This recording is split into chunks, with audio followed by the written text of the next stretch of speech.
Hola jóvenes, buenas tardes. Vamos a comenzar el día de hoy, pues seguiremos revisando algunos componentes esenciales de lo que es la evaluación del estado de nutrición.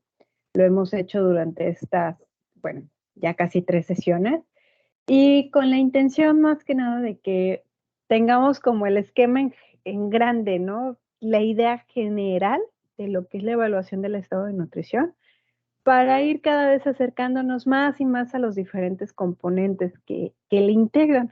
Y más que nada porque esta experiencia educativa es muy importante. No es solo por la parte aplicativa que tiene en sí el proceso, sino que de aquí partimos a más áreas. Por ejemplo, tan solo imaginen en un hospital, ¿no? Normalmente los pacientes al momento del ingreso a veces no son correctamente evaluados. Entonces, pues, la gravedad de la situación es demasiada. Entonces, algo de lo que estábamos viendo sesiones pasadas, sobre todo la sesión pasada, pues, era, los componentes del proceso de la atención nutricional, ¿no? Terminábamos la unidad y empezábamos a revisar, por ejemplo, los modelos de la composición corporal. Principalmente, pues, hablar del modelo de los 5 compartimentos, de los 5 elementos, perdón, y también el de compartimento graso no graso. Entonces, es algo que escucharán durante toda su formación. Estábamos revisando, más o menos nos quedamos aquí en esta parte de la evaluación antropométrica.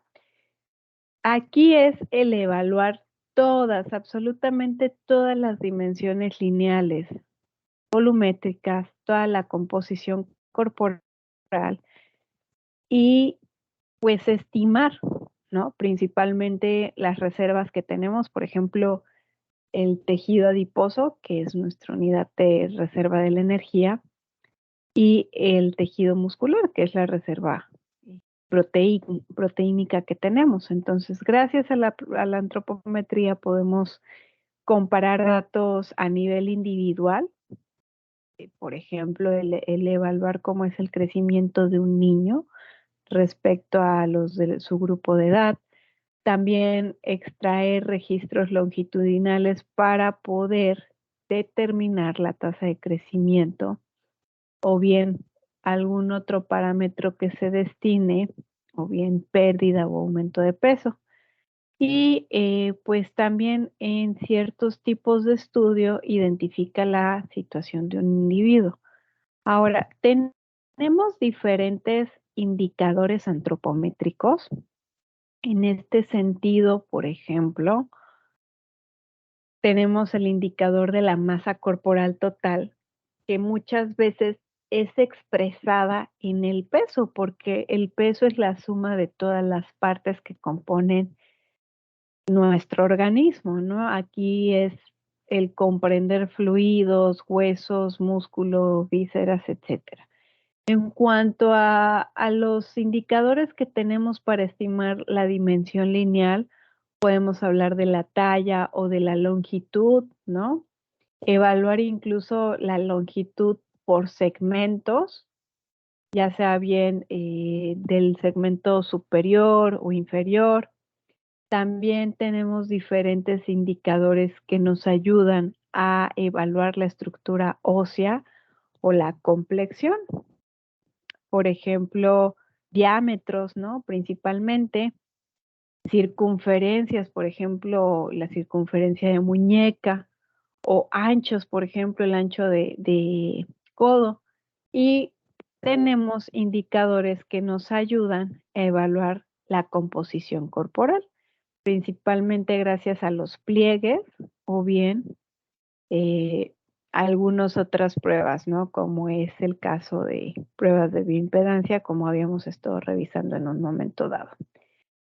Ahora, pues tenemos a su vez no solo el indicador de forma aislado, sino que muchas veces se pueden combinar estos de tal suerte que podemos obtener datos suficientes para establecer o un diagnóstico más preciso, o sea, que nosotros nos demos una idea lo más, lo más clara posible.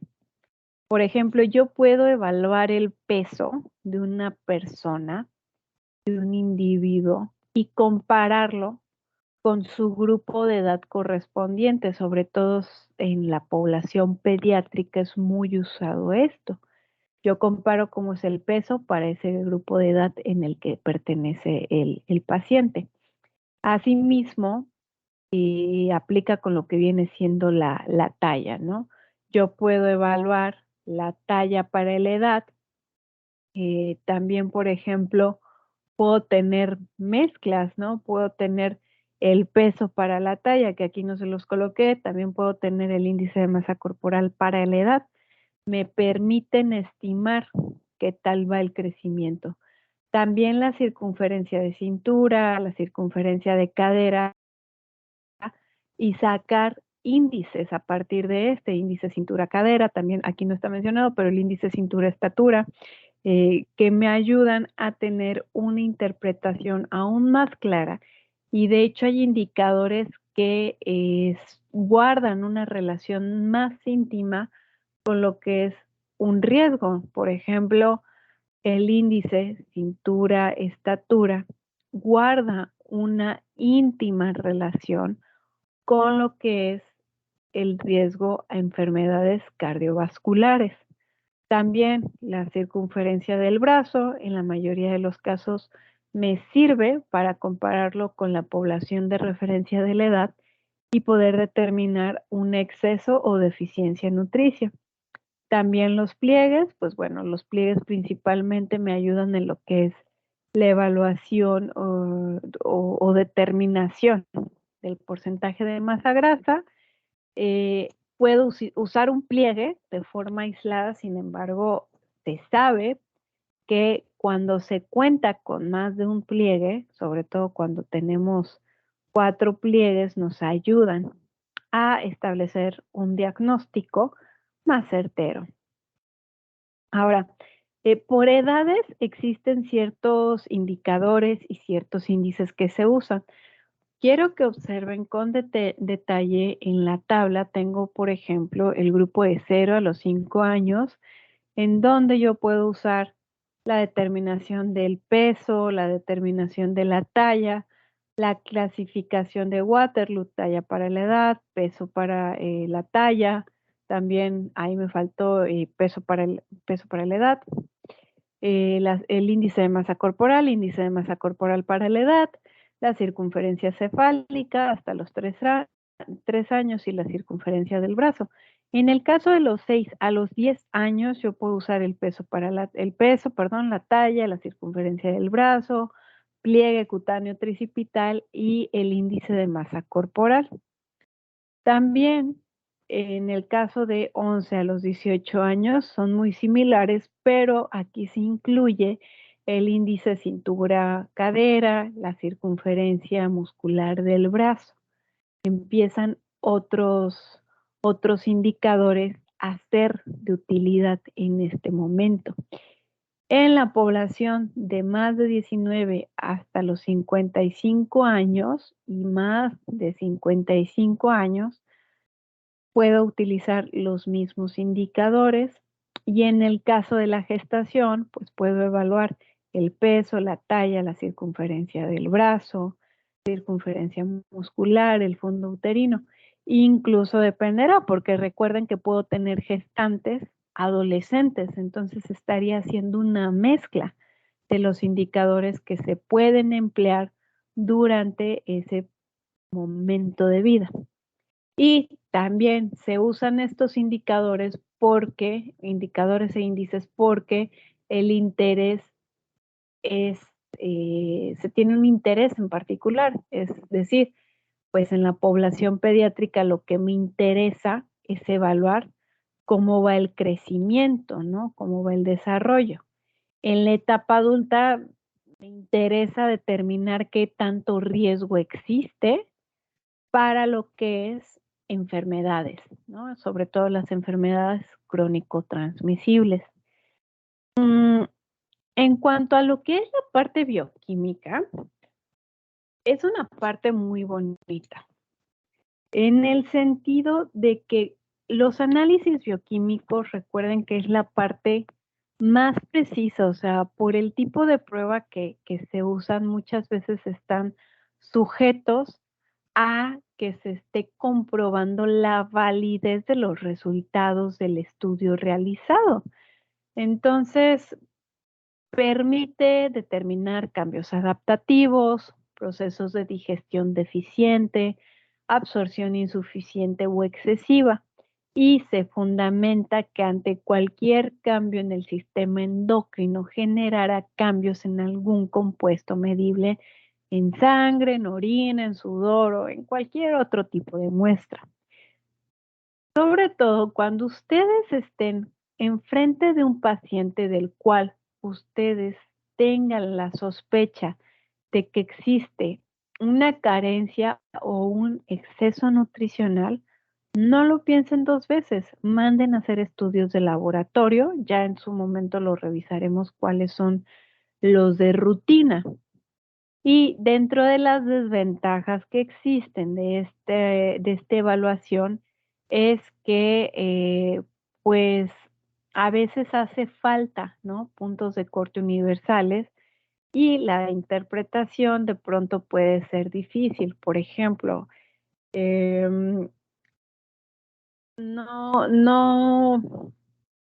no es lo mismo, no son los mismos indicadores, los mismos parámetros de referencia que usaré en una población bioquímica, en una población, perdón, infantil a una adulta. Ahora, en cuanto a los indicadores de la reserva de nutrimentos, concentración plasmática o excreción del metabolismo y pruebas funcionales son los más importantes, ya que al relacionarlo con otros estudios, pues podemos tener índices. Por ejemplo, el índice creatinina talla. Ahorita lo checamos con detalle. Aquí, por ejemplo, tenemos entonces, dependiendo cuál sea el nutrimento de mi interés, yo puedo buscar cuál es el estado de las proteínas viscerales o bien la inflamación. Me puedo valer de la albúmina, de la transferrina, la prealbúmina, de varios que me permitan estimar qué tan grave esté el paciente. Si quiero evaluar el estado del hierro, puedo utilizar la ferritina en suero, el hierro total, la hemoglobina, el hematocrito, la hemoglobina corpuscular media, entre otros. Si quiero saber cuál es el estado del calcio, por ejemplo, puedo determinarlo en suero o en orina. Asimismo, en el caso del zinc, puedo valerme del suero, la orina o el cabello. En el caso de la vitamina A, normalmente puedo usar suero, algún tejido, ¿no? O bien valerme de ciertas pruebas. En el caso de la vitamina C, pues puedo determinarlo en suero, en leucocitos o en orina. En el caso de la vitamina B6 en plasma y la determinación total. En el caso del ácido fólico, pues puedo determinar el nivel de folato en suero y en eritrocitos. Y para el caso de la vitamina B12, puedo hacer la prueba de Schilling, que por ahí recuerden, cuando les dejé la actividad del cuestionario, estaba este nombre de esta pruebita. A propósito del cuestionario, ya al final nada más quiero hacer unos pequeños ejercicios con ustedes porque me llamó la atención que para algunas fórmulas ahí hubo un poquito de duda, entonces no quiero pasarme ese tema, ¿de acuerdo? Para que vayan teniendo a la mano lápiz, y un papelito y calculadora. Continuando, pues en este sentido tenemos indicadores hematológicos que detectan anemia y su tipo, los indicadores inmunológicos que nos ayuda para evaluar de manera específica una situación nutricional disminuida, porque en muchos casos la desnutrición se asocia con una capacidad inmunológica disminuida y de hecho estaba en el cuestionario también. Eh, También, por ejemplo, tenemos aquí algo importante que es de que en una situación de mucha desnutrición puede haber una deficiencia inmunitaria adicional o aislada se puede complementar con desnutrición proteica o pueden estar mezclados, ¿no? Y puede ser de origen primario o secundario. También puedo valorar la respuesta endocrino-metabólica, que se basa en la relación con el depósito o la movilización de macronutrientes y el papel de un nutrimento en la expresión genética de una hormona.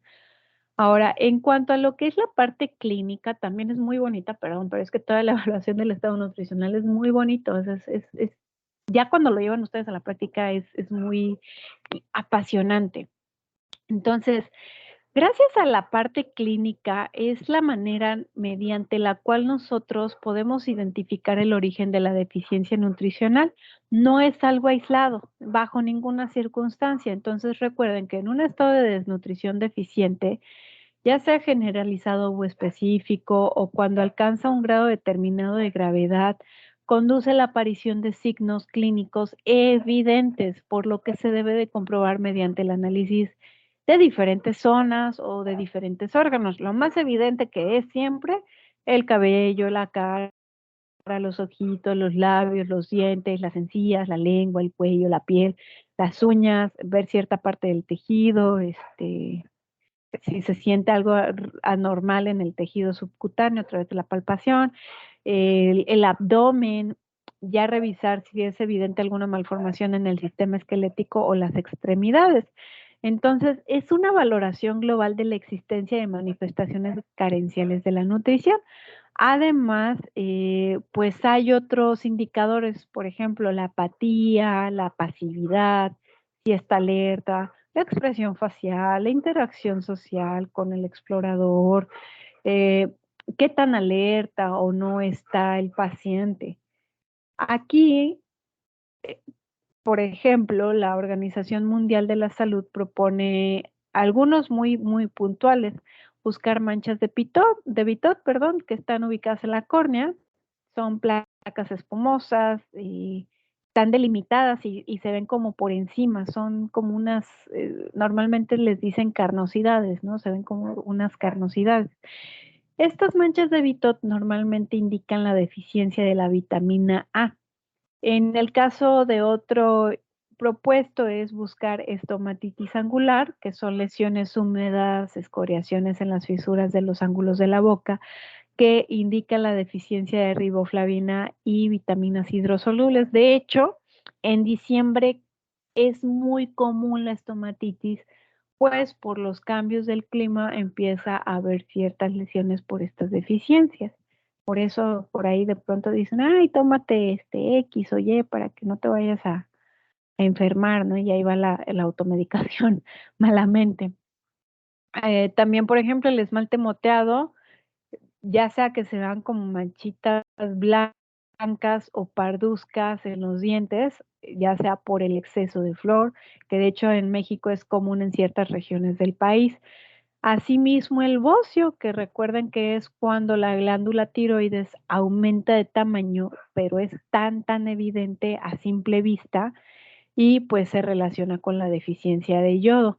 En cuanto al edema, pues el edema, aquí ojo, no siempre se debe a factores asociados a la nutrición, pero en algunos casos sí guarda una relación. Por ejemplo, en la desnutrición, cuando hablamos de desnutrición proteica, el famosísimo kwashiorkor, muchas veces hay edema porque las proteínas viscerales se comprometen. Entonces viene el edema en ciertas partes.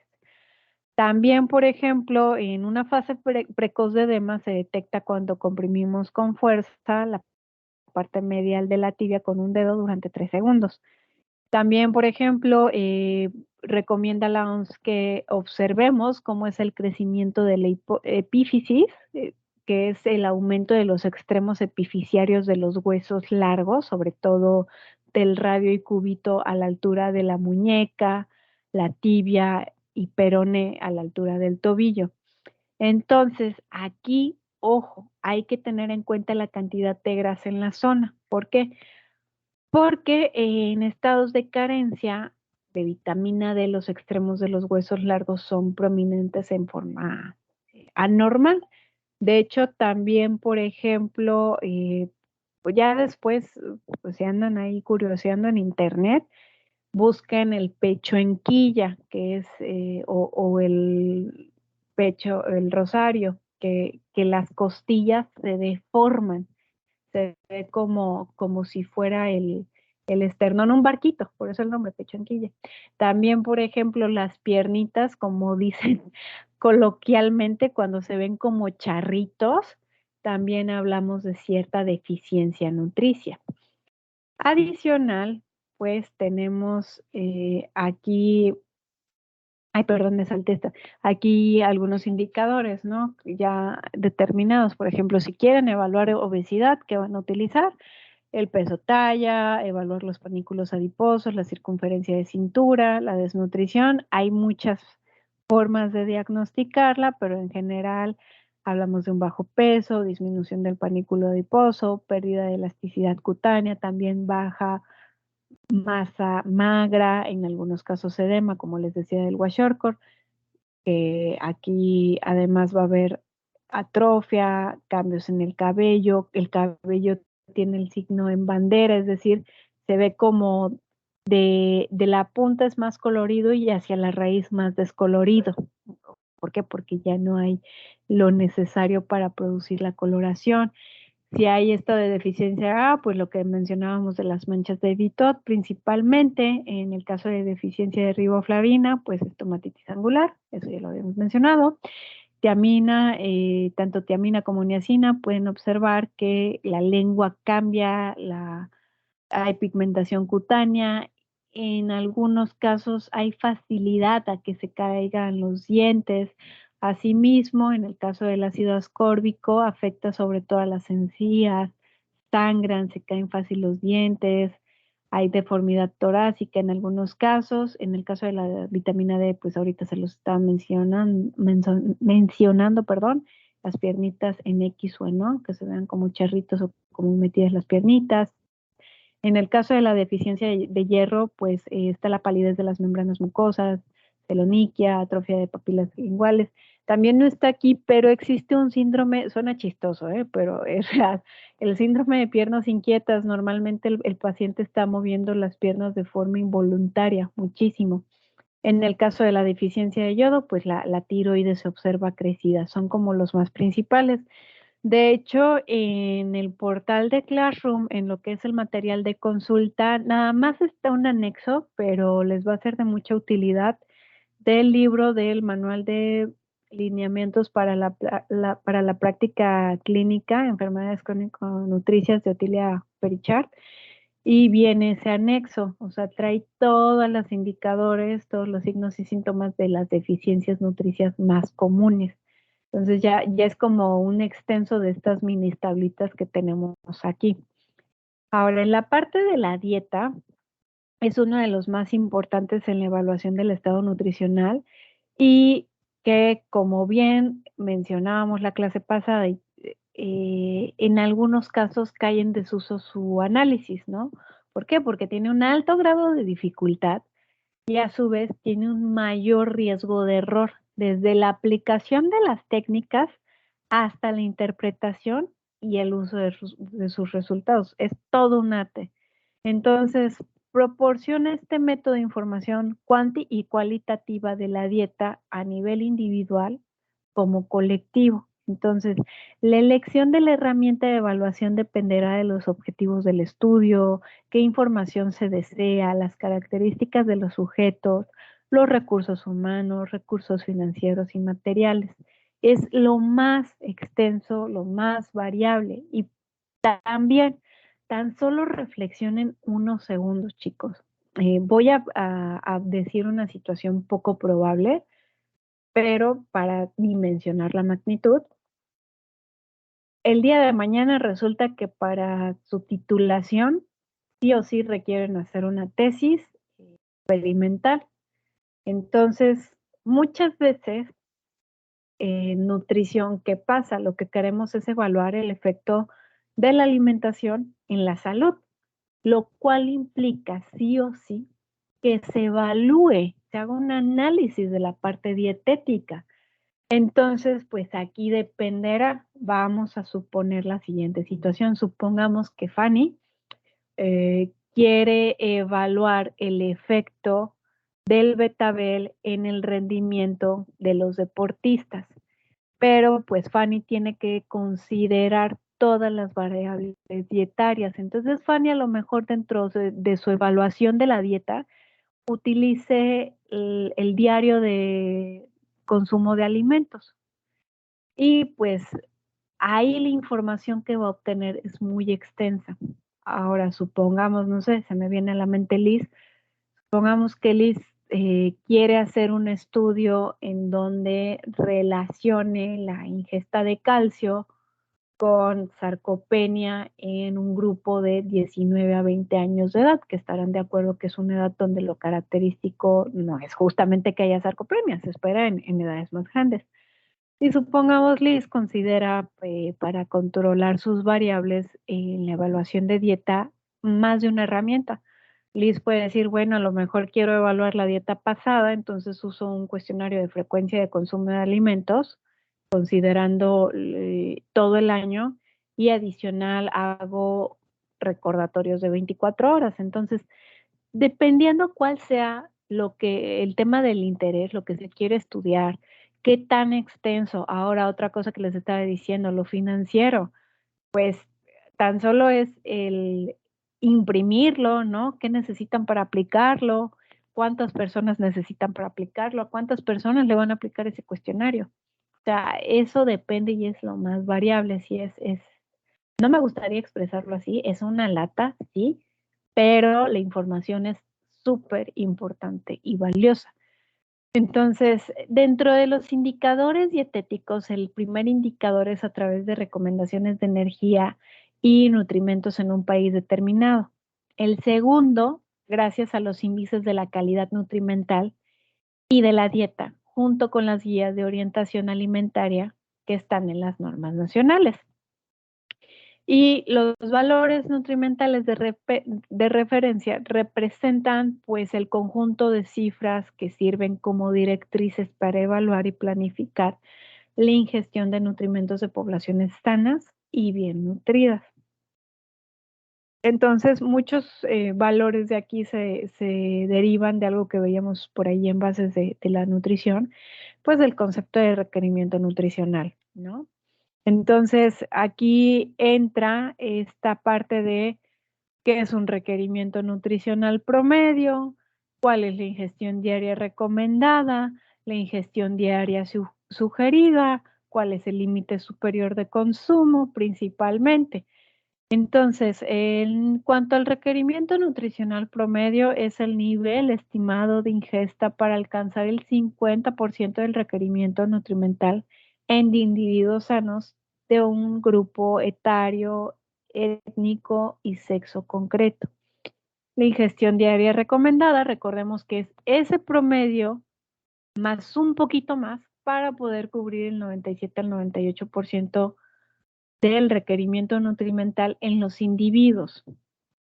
En cuanto a la ingestión diaria sugerida, es el nivel recomendado de un nutrimento y que es un estándar de vigilancia cuando se cuenta con información insuficiente para determinar la ingestión diaria recomendada.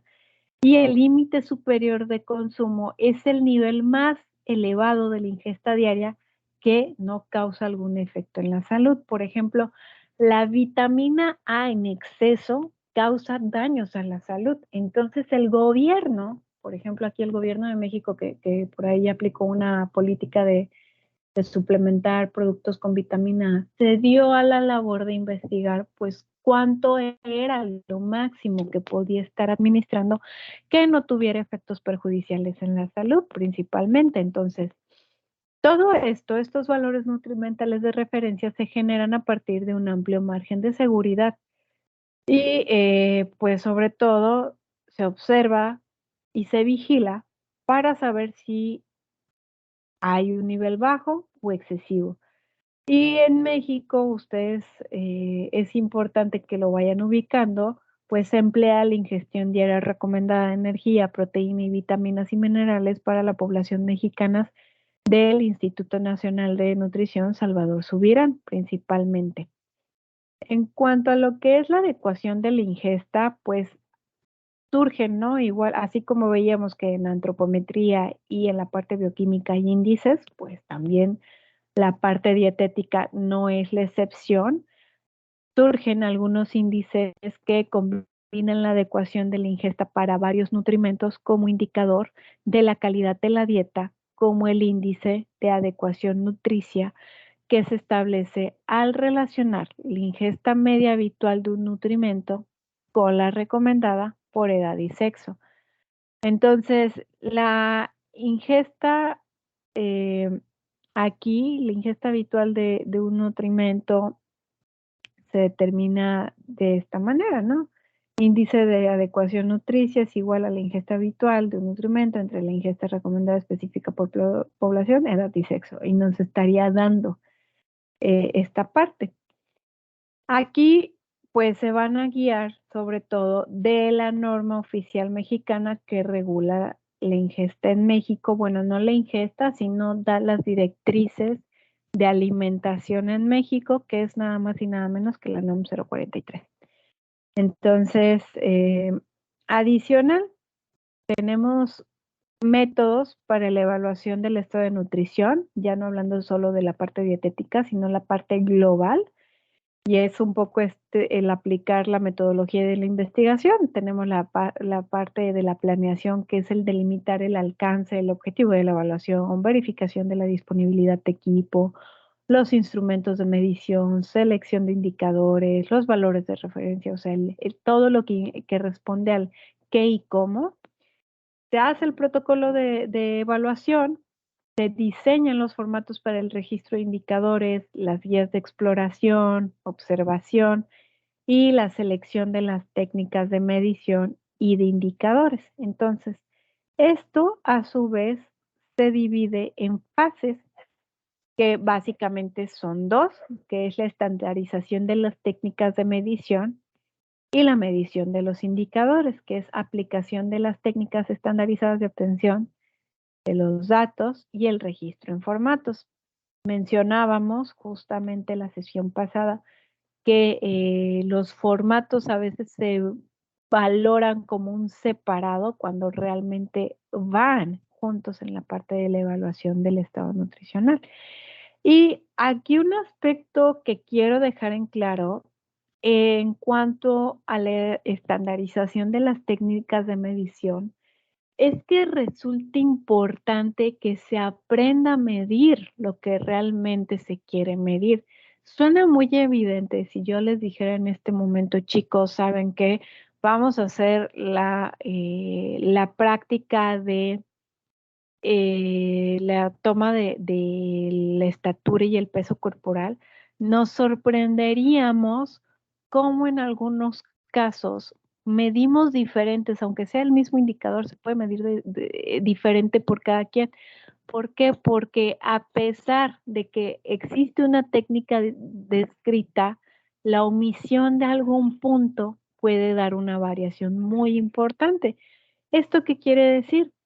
Si yo al momento de tomar la estatura de una persona no estoy cuidando cómo tiene acomodada su cabeza, a lo mejor está alzándome como que la cabecita, me va a dar una estatura diferente. Otro ejemplo, puedo tener una persona que a lo mejor le digo que coloque los pies de determinada manera como me establece la técnica, que normalmente van los talones juntos, las puntas ligeramente separadas, que cuando haga eso, no, sus rodillitas quedan dispar.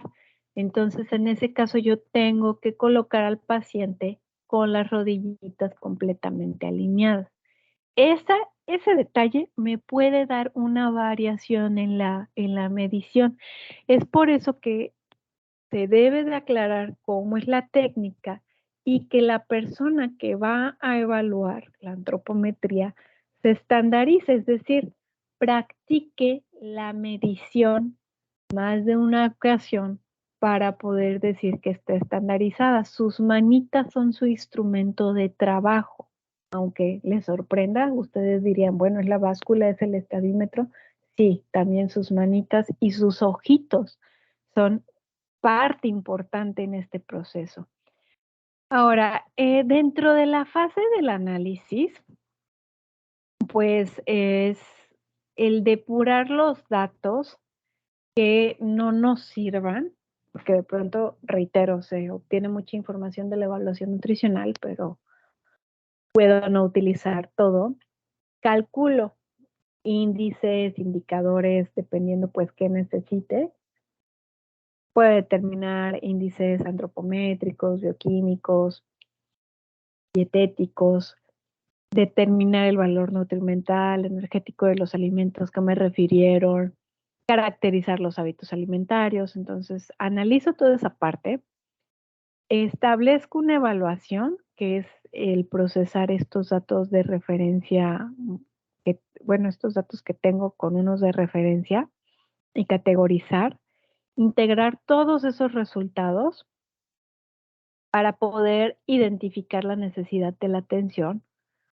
Ya que la identifiqué, pues hago un diagnóstico y establezco o doy de conocimiento el informe.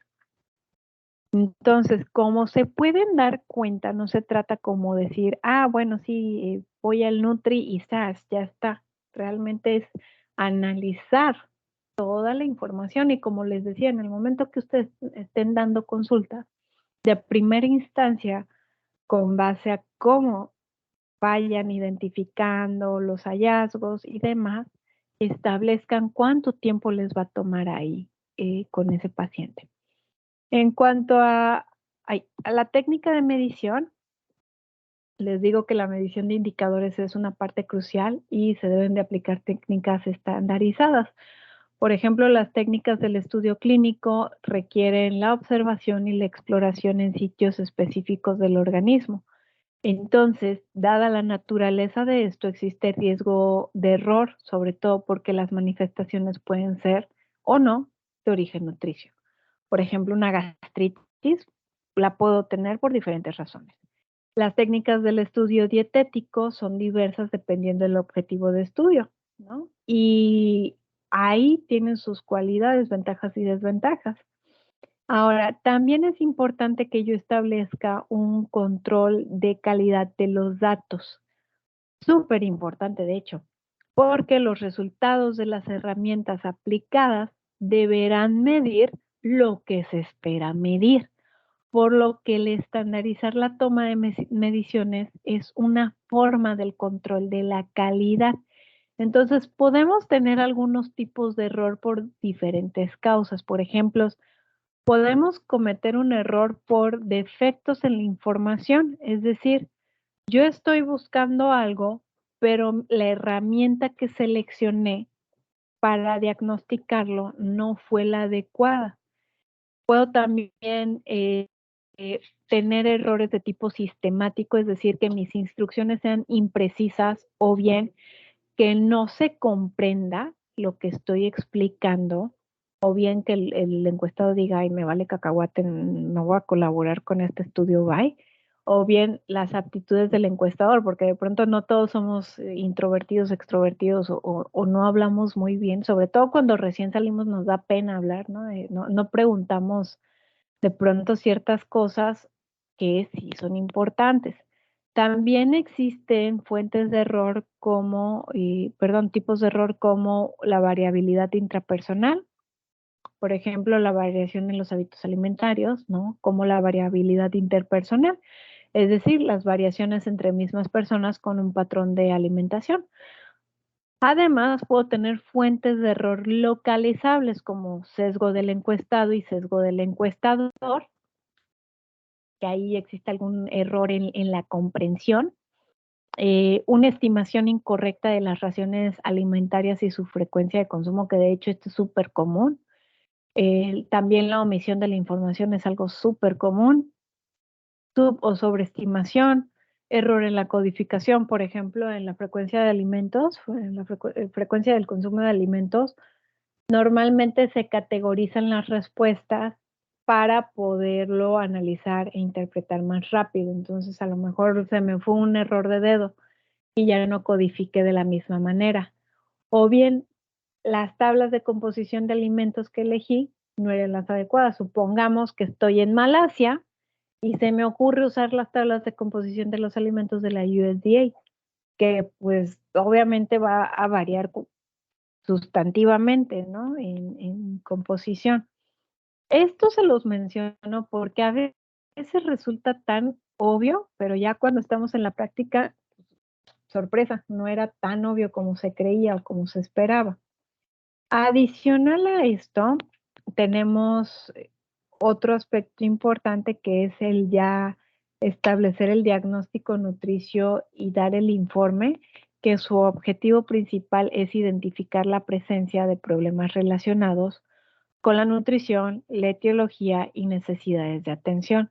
Entonces, el diagnóstico siempre se debe de constituir por definir el problema, es decir, de describir la alteración a través de la organización de los datos, colocar algunos factores etiológicos, es decir, aquellos problemas fisiopatológicos, psicosociales, situacionales, culturales, ambientales, todos los que apliquen, qué signos y síntomas están presentando, y el informe debe de ser explícito, accesible para todos, sobre todo porque de verdad, chicos, el trabajo en ciencias de la salud debe de ser multidisciplinario o interdisciplinario. Y esto implica que todos tengan un acceso al expediente y se comprendan, ¿no? Con resumen de la información subjetiva y objetiva, tanto de indicadores y el diagnóstico final. Entonces es algo crucial que se debe de estar cumpliendo, ¿no? En esta parte del estado, de la evaluación del estado nutricional. Ahora, chicos, nada más aquí quiero hacer un pequeño ejercicio. Denme un segundo.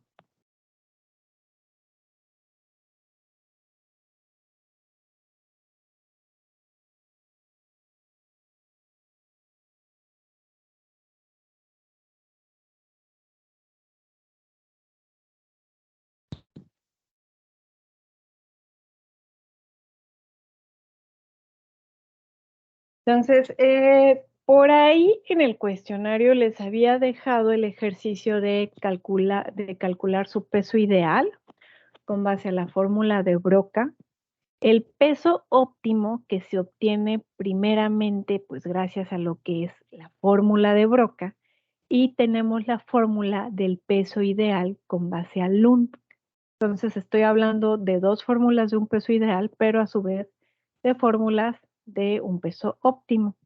Pero por ahí hubo quienes hicieron algunas cosas extrañas, ¿no? Por eso lo quiero revisar con ustedes. A ver, denme un segundito.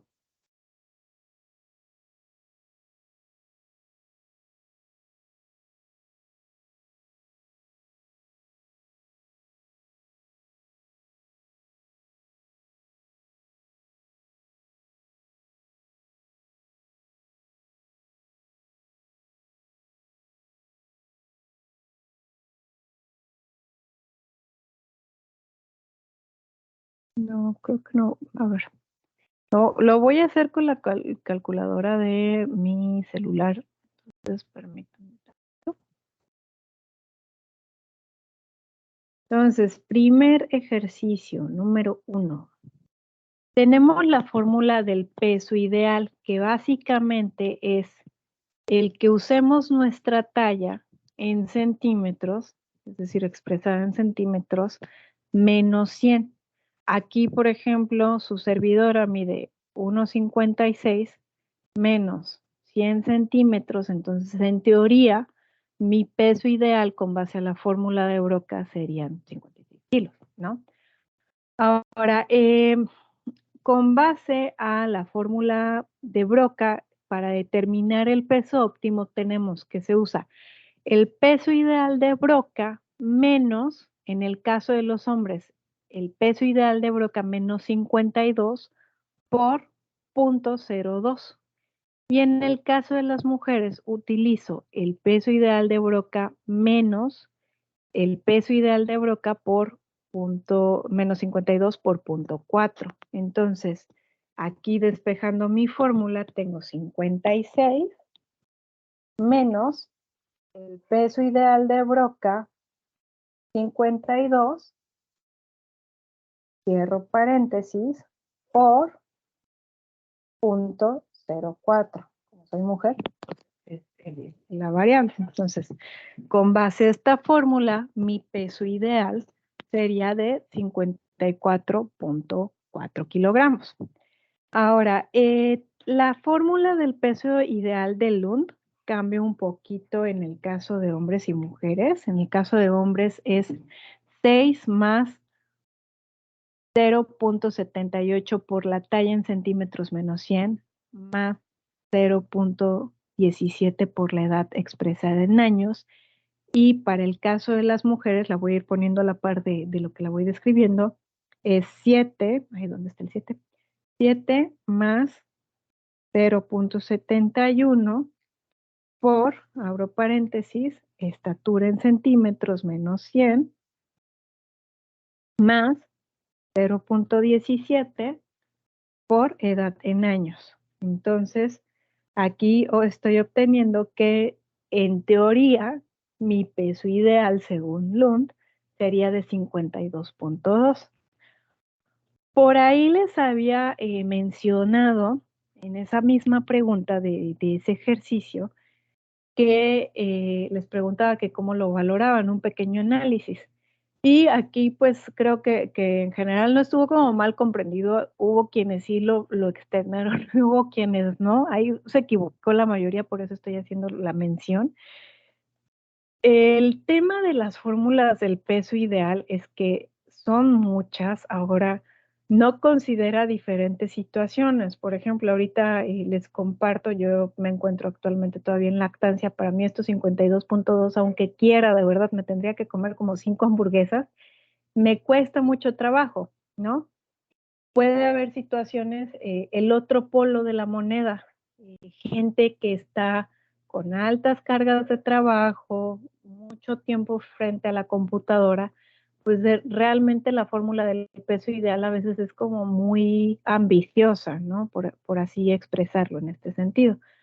Y otra cosa, pues una cosa es hablar del peso y otra cosa es hablar de la composición corporal. Yo puedo tener el peso más bajo que se les venga en mente y a lo mejor la composición corporal no es la ideal. Entonces, nada más traten, sobre todo aquellas personitas que no mandaron en su respuesta el ejercicio, háganlo ustedes, o sea, ya no me lo reenvíen, pero hagan la fórmula, despejen las fórmulas para que lo practiquen más que nada.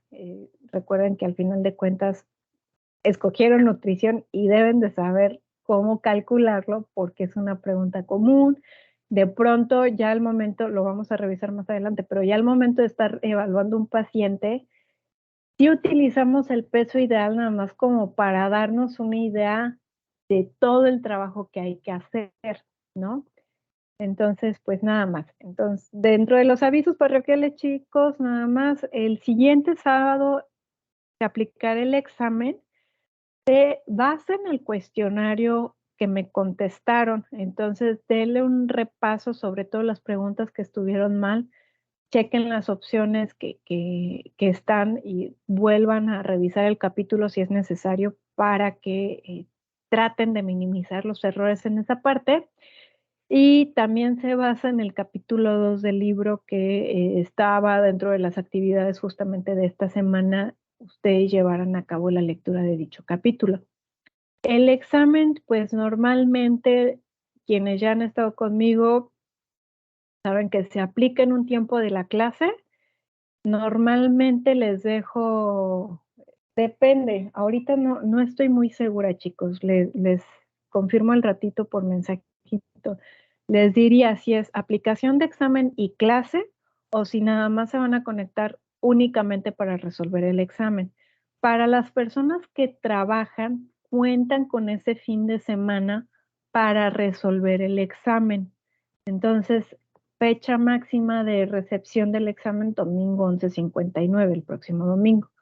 Y no se llevan de tarea ahorita alguna actividad, pues porque me interesa principalmente que estudien. Entonces, revisen bien ese cuestionario, dónde estuvieron los errores, revisen bien el capítulo 2 y nada más, chicos. Antes de finalizar la sesión, no sé si tengan alguna duda.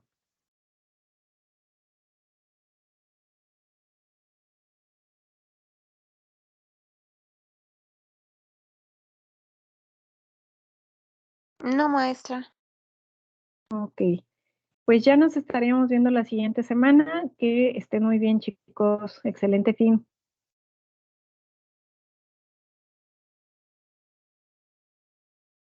Gracias, hasta luego.